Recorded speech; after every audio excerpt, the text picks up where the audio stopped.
معتکف کا مسجد میں موبائل پر گفتگو کرنا، بات چیت کرنا کیسا ہے؟ چنانچہ معتکف جس طرح آمنے سامنے کسی ضرورت کے تحت مسجد میں بات چیت کر سکتا ہے، اسی طرح موبائل پر بھی ضرورت کے وقت بات چیت کرنا اس کے لیے جائز اور حلال ہے۔ البتہ بلا وجہ، بلا ضرورت دنیاوی گفتگو سے بہرحال احتیاط کرنی چاہیے، اس لیے کہ یہ اگر ضرورت کے تحت کوئی بات چیت کرتا ہے تو ضرورت کی بنا پر اس کی گنجائش ہے، لیکن اگر کوئی ضرورت نہ ہو تو پھر بات کرنے سے گریز کرنا چاہیے۔ چنانچہ در مختار میں ہے وَتَكَلَّمَ إِلَّا وَيَكْرَهُ تَحْرِيمًا سَكَتَ وَيَتَكَلَّمُ إِلَّا بِخَيْرٍ وَهُوَ مَا لَا عَاصِمٌ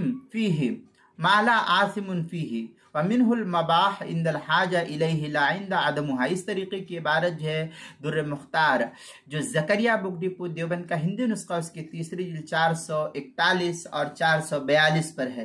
فتاوی تاتارخانیہ میں ہے وَلَا يَتَكَلَّمُ بِمَا فِيهِ عَاصِمٌ فَإِنَّ النَّبِيَّ صلی اللہ علیہ وسلم كَانَ يُحَدِّثُ مع الناس فی اعتکافه۔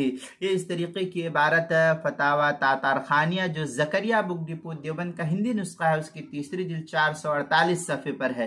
البحر الرائق میں ہے وَلَا يَتَكَلَّمُ إِلَّا بِخَيْرٍ یعنی ان التکلم بالشر فی المعتکف اشد حرمت منہ فی غیرہ وغیرہ جو ہے عبارت نقل کی ہے۔ البحر الرائق کی دوسری جلد صفحہ 304 اور فتح القدیر دوسری جلد صفحہ 398، فتاوی ہندیہ اس کی پہلی جلد صفحہ 212، کتاب المسائل اس کی دوسری جلد صفحہ 195 پر اس کو نقل کیا گیا ہے۔